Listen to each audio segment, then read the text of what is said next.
this is David. Once again, we're talking about Microsoft Cognitive Services, a set of APIs that let you take advantage of machine learning without the heavy lifting of machine learning. In this video, we're going to focus on analyzing handwriting, taking a picture of some handwritten text and converting that actually into text. It's a little bit harder than just fonts like we see right here. This will be less consistent, so it'll take a little bit longer for Azure to process that. Now, to get started, we can go to Microsoft.com/cognitive, which will redirect us to this URL. And under this vision category here is the computer vision API. And in here, we will see the handwriting service. Here's a picture of text. Our greatest glory is not in never failing, but in rising every time we fall. And we see that this is the text that comes back.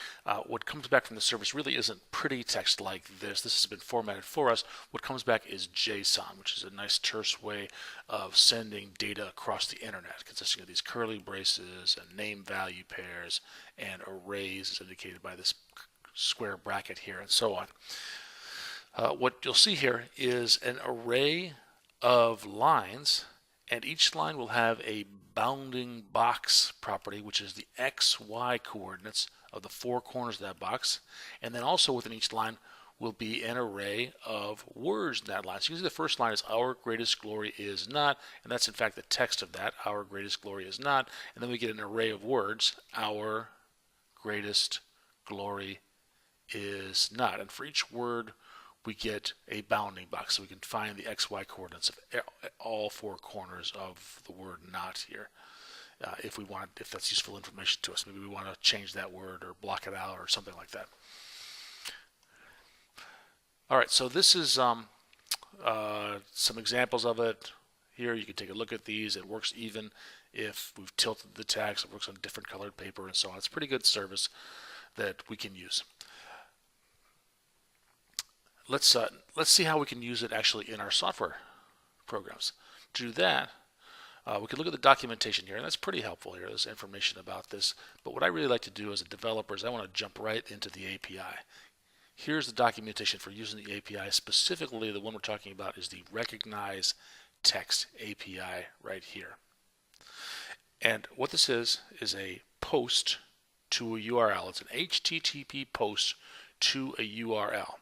And the URL looks something like this: https://westus.api.cognitive.microsoft.com/vision/v20/recognize text. And I say something like because this WestUS part might change depending upon where we happen to deploy our service. We can deploy it to Southeast Asia or East US or Australia East. Probably don't want to deploy it close to our users or whatever service they're going to be using this service. So at the end of this URL, we'll have a query string parameter, mode. So it would be recognize text mode equals, and for handwriting, we're going to set mode equal to handwritten. And we do that, we'll send a post to that, and with any HTTP post, we have the option of adding headers to this and adding the values for the header. So we will add two values. One is the OCP API subscription key, which we'll get from Azure, and I'll show you that in a second. And the other is the content type. And the content type tells the service how we're going to send the image. We have two options. We can set the content type to application JSON. And in that case, in the body of our request, we would send it some JSON that looks like this: curly brace, URL, colon, and then the URL of the image somewhere out on the public web. In other words, somewhere that cognitive services can see that image. You don't want it behind a firewall or on your local desktop. It has to be visible to cognitive services. The other option is we could set the content type in the header to application/octet stream, and in the body we actually send the image itself. So if we're building, for example, an Android or an iPhone app, or allowing the user to take a picture of the handwritten text, we want to send that actual image up, and we would set the content type to application octet stream, and in the body we would actually send the image. So we'll send this request to this URL, set these things in the content or the header, and then send either the image itself or a URL in the body. Oh, I promised to come back to the subscription key, and you've seen this in earlier videos here, is the way we get a subscription key is in Microsoft Azure. We create a resource, AI and machine learning, computer vision, and we specify I have DG test, GCast handwriting. Right here, I'll put it in West US. I have options for free version or cheap version. I've already created a free version, so I only get one of those. So I'll do the cheap version. I'll create a brand new resource group for this. I'll call it DG test GCast RG. OK, and click on create. And in a matter of seconds, we will see that a message saying that this service has been created. Deployment's in progress.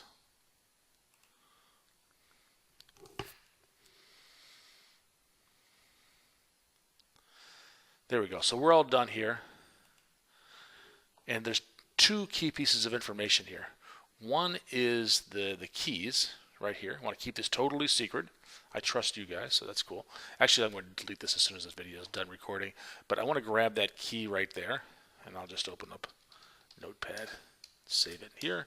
And the other key piece of information that I'll want is the URL. Make sure that I know that I specified West US in this case, but I want to hang on to that URL also. Keep that.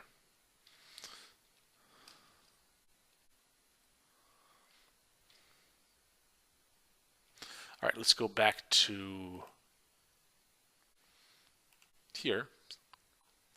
And what's going to happen is when I send this information to, so that's what goes in the header right here. When I post this information to the URL, I'll get a response back. And if I get a 202 back, that means that it worked successfully, but I don't get my data back. I just want to check to make sure that I got a 202, which is HTTP code, meaning success created, request created. If I get anything that starts with 400 or 500, that's bad, and I'll get some information about why it's bad, and I can program around that. What I'm really looking for is 202. But I don't get the actual data itself. What I get is just an indication that it started, and then I want to query in my response. I'm going to get a something in the header called operation location. So the response will also have headers. I want to grab the operation location header from the response, get the value of that. It looks something like this: HTTPS, cognitive services, vision v2o, text operations / and then some GUID. And what I want to do is I want to send a request to that GUID right there. And that's the way I want to handle this. And then if it's actually when it's finished, it actually will return the text, the array of lines, and within that the array of words. Now we can test this, at least partially, by clicking up on one of these links here. Each one of them links to a text console in whatever region we've deployed to. I deployed to West US, so I'll do that. And here I can say mode is handwritten, content type is application JSON, value is this value right here. And image, I have an image right there. Sweetheart, I've been more in love with you than today, blah, blah, blah. It's a very pretty thing. Let's add that to this JSON. And this is the request, what it would look like if I want to do that in Postman or Fiddler. And I got a 202 back, but I didn't get the actual text back, the JSON that I'm hoping to get. To get that, I need to send a request to here. This is the operation location, and there's the value, the operation location that came in the header. So I'm going to copy that. I'll save it down here. And then this test harness doesn't actually have that property, but I do have a program called Postman. It's free to download if you want to use it. And what I can do here is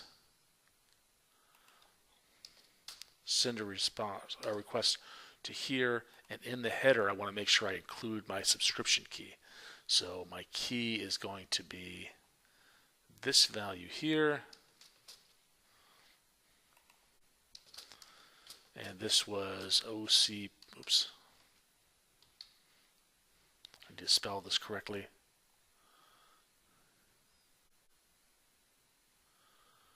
Right there, OCP,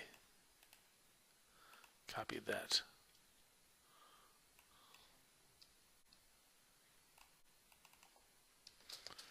Right there, and send that request. And now I got some results back.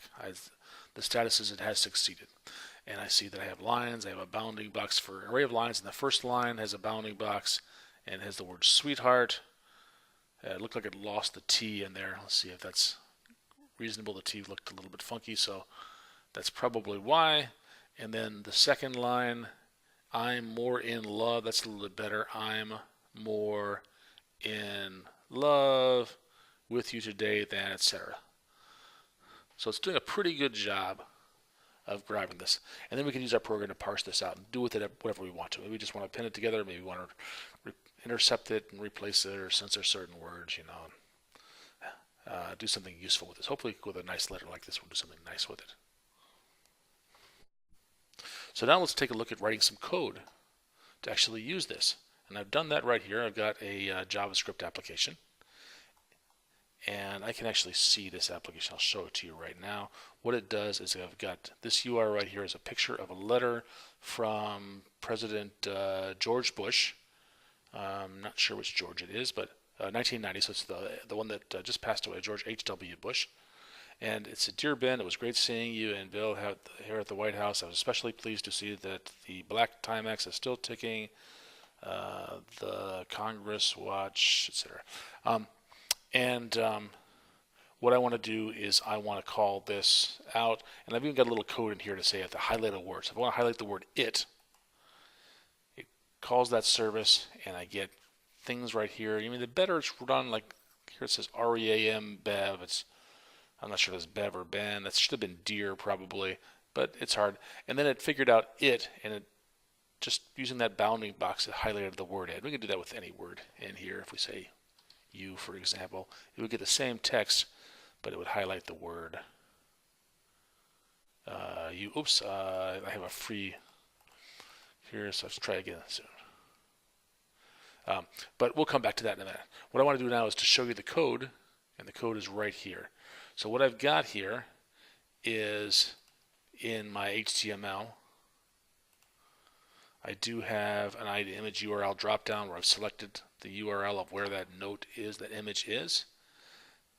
And I want to grab the very first thing in my script is when I click this button, let's see. When I click the button, I want to get the value of that URL.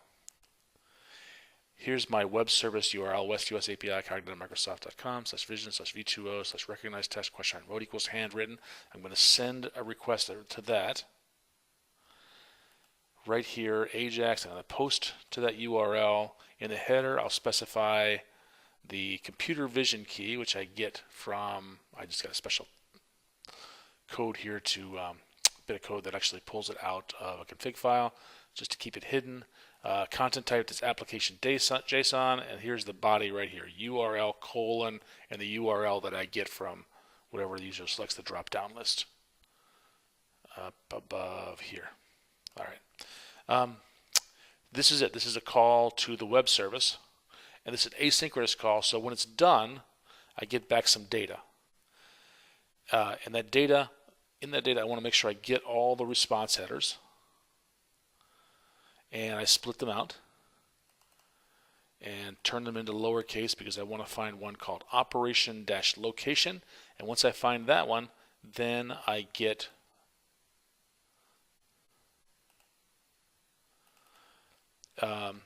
I want to find actually the value of that operation location. So that's what I'm doing here.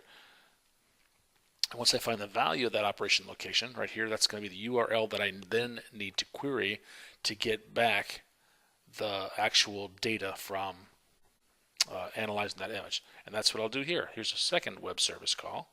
This one will be a get right here. It's to that URL that I got out of the header. I have to pass in the subscription key again in the header of this call, and nothing else. I don't have to put anything in the body. I don't have to put any other information in the headers.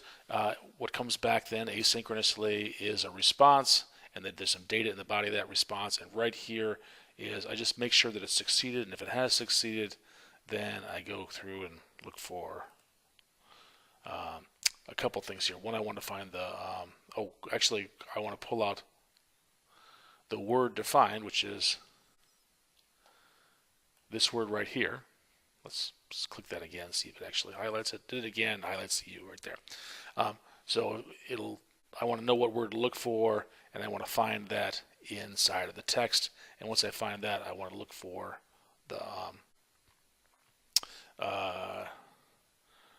the bounding box of that. So that's all this thing is doing here. Is the first thing it's going to do is going to loop through all of the lines, and within each line it's going to loop through all of the words, and it'll just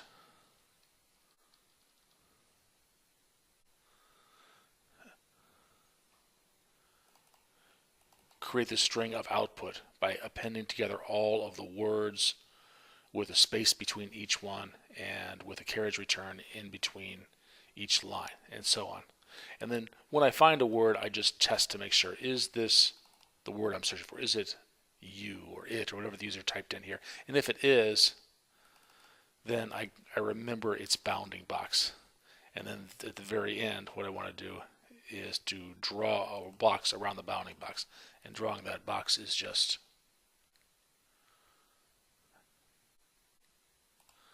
up here. I have an image of a rectangle right there. Right here I have a rectangle right there, and all I really want to do is just set all the corners of that rectangle to the coordinates of that bounding box right here and make it visible on the screen. So here's an example of actually using the handwriting recognition and using the bounding box within a JavaScript application. This is David. Thank you for watching.